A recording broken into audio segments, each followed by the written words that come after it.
Les pieds dans l'eau, les yeux rivés sur ce tapis végétal multicolore.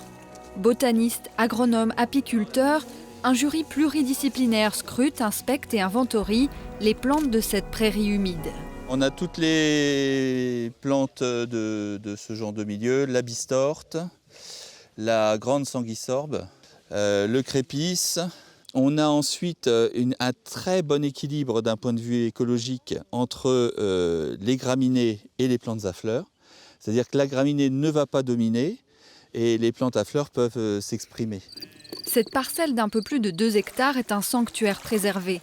Une prairie naturelle sans semences ni fertilisants. Les fleurs, une fois fauchées et séchées, serviront à nourrir les vaches cet hiver. Mais globalement, je trouve ça appétant. Ouais, puis c'est une parcelle qui est assez tardive quand même, donc ça permet de sortir quand même un foin de qualité. D'accord.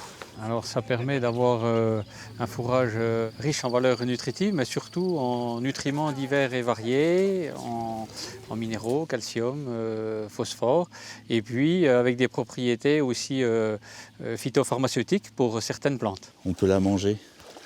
J'ai déjà goûté? Oui. Ça c'est sympa.